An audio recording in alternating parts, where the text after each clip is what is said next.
What happens when America's most decorated gymnast, incredibly talented, calls another woman sick for defending her God-given rights?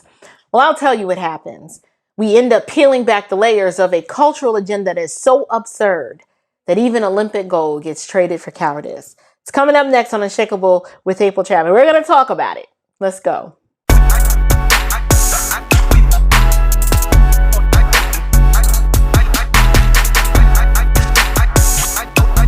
Grace and peace, you guys. Welcome to Unshakable with April Chapman, where we discuss all things social, cultural, political, and theological from a biblical perspective. Today, I want to tackle this most recent dust up with Riley Gaines and Simone Biles.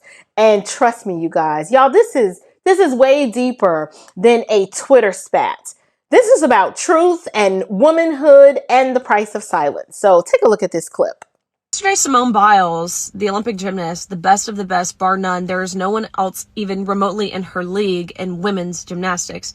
I guess in an attempt to be inclusive and virtuous, decided to sell out all women and girls who have dreams to achieve and to succeed, and to specifically personally attack and body shame me.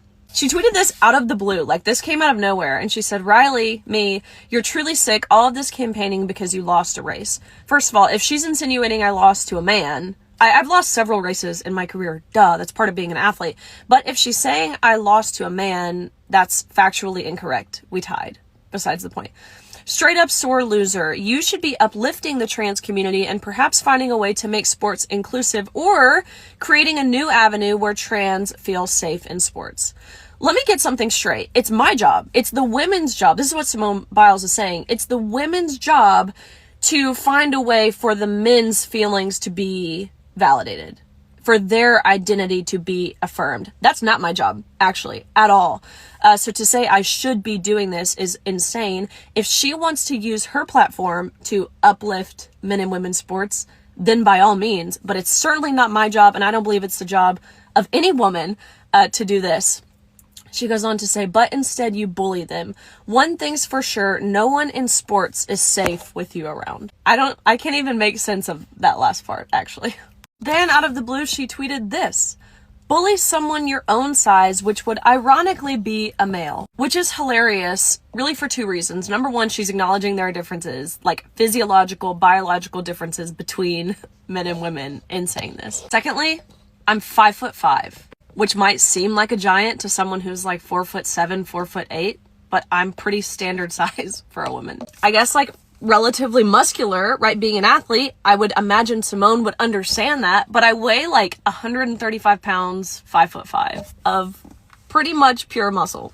And again, if anyone would understand that, you would think it's Simone Biles, a woman who has historically been scrutinized for having a very muscular, masculine-looking body. She was scrutinized to the point she did this whole body positivity campaign.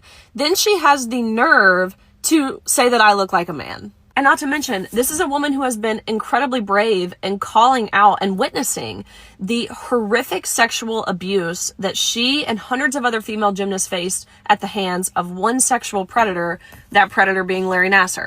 In the same breath, believing that vulnerable women should be forced to strip down naked in front of men in locker rooms so long as it makes the man feel happy. If Larry Nassar came out as trans, would Simone think it's responsible or safe for him to be housed in a women's prison? To be very, very clear, I could care less what Simone Biles says about me. I'm a very secure person. I know I'm on the right side of history. I'm married, so if she wants to say I look like a man, I literally could care less. The most heartbreaking part about this, for me, is the platform that she has and the amount of young girls who look up to her. That she just, in a blink of an eye, sold out to appear to be virtuous. What we saw from Simone is the definition of pulling up the ladder behind you. Something people like Megan Rapinoe have also done. I have a feeling that if Simone's inclusive dream came true, she would have 0 Olympic medals and no one would even know who she is. So, if she wants to advocate for men and women's sports, by all means, it's America, you get to do that. I get to call you stupid for it, but you get to do that. Maybe in the 28 Olympics, she can compete and palm a horse in the rings. But I am going to keep standing up for women and girls, which is just about the least controversial take on the entire planet. If you can remove yourself from the opinions of the elite, of mainstream media, of Hollywood, of any elected representation, the position that I have taken is the same position that about 90% of Americans have taken, which is that men should not be in women's sports. Simone Biles having internalized misogyny and being a male apologist was certainly not on my 2025 bingo card. So here is a quick breakdown of what happened. Simone recently called Riley Gaines sick for opposing a biological man playing on a girls' softball team. Then she accused Riley of being a sore loser, right? She said, you're being a sore loser because you lost your race to a transgender swimmer, which technically is not true. They tied, but anyway, those are just the minor details. But then Riley clapped back by resurfacing this 2017 tweet where Biles said, and I quote, "If men competed with women, I wouldn't have all these medals." So let me get this straight, Simone. Simone once agreed with Riley Gaines, but now she's pretending to have amnesia. The question is why? Can we dig into why all of a sudden she is singing a different tune? Well, I believe that I know the reason why. Sometimes you guys, you just got to follow the money. Following the money would be a wise thing to do in this circumstance. I am of the belief that Simone didn't just change her beliefs, okay? What happened was Simone changed her audience, right? So when millions are on the table and you've got sponsored athletes like Simone Biles, they're not paid to think. They're paid to just repeat the narrative. So Nike, Athleta, Uber Eats, all of these brands, they don't care about fairness in sports. They care about ticking boxes on their DEI scorecards. And then guess what? The left they love using Black people to endorse their lies, right? Why? Because it gives their agenda credibility. If the Blacks are on board, then it must be good, right? Well, Simone Biles isn't just woke. Okay, this is not just wokeness. She's been bought. Okay, she is a case study of how America convinces Black icons to promote cultural chaos under the banner of progress. And for the right price, you too can be compromised if you're not careful. So let's give this a little biblical perspective. As you know, I'm a Christian content creator, and that's kind of what I do here on the YouTube. I want to take it to the Word of God in the book of Romans, my favorite book, if you haven't noticed. Romans 1:25 says they exchanged the truth about God for a lie and worshiped and served the creature rather than the creator. Y'all, this is the world that we're living in. Okay, we're living in this world where biology is now considered bigotry, right?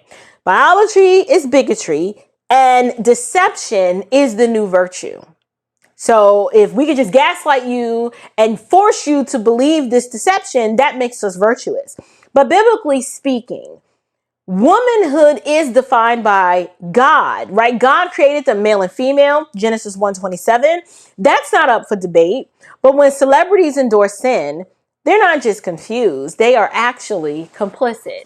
And so here's why this matters for Black America, right? Like normally I don't try to see, the pro-blackity black perspective of things, but there's a reason why this matters for Black America, because this isn't just about Simone Biles, right? This is about what Black athletes and entertainers, and yes, even Black pastors are currently being tasked to do.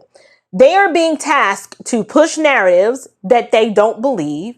They are being told you must preach inclusion without conviction. And then they want you to pretend that truth is relative, right? When deep down inside, they know better. They try to take the civil rights struggle, which was about dignity being rooted in this immutable characteristic known as your ethnicity. But the new crusade is about the erasure of identity in favor of how someone feels.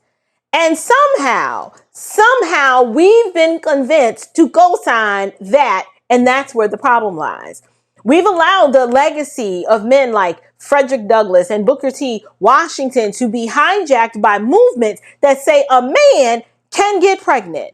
And I'm like, no, ma'am, no, sir, you're a lie. That's not true. And so I wanted to cover this because I wanted you to see the bigger picture here. The more that things like this come out, the more it's going to be evident that we have to support truth. And when you support truth, that doesn't make you hateful. It actually makes you courageous. Because Simone Biles, she may be the greatest gymnast alive, but this time she has flipped too far. She has landed squarely in the cowardly camp. And Riley Gaines, on the other hand, Riley is showing us what real strength looks like, not in the gym, but in the fight for truth. Because truth is what's knowable and is objective and can be tested. So to my audience, y'all, do not sell your integrity. Okay? Don't exchange your biblical convictions for corporate applause. Be unshakable. That's how you set yourself apart and you rise above the foolishness. So I'm curious to know, what is it that you guys think? Do you believe Simone echoed this sentiment, which is vastly different from the position she held in 2017 because of endorsements and having to bow the knee to the woke agenda? Or do you really believe that she's so woke that she actually believes this? And if you appreciated this breakdown, please share it with someone who still believes in truth. We've got to share the message and spread it far and wide. And until next time, you guys, I'll see you in the next one. Stay unshakable. Grace and peace.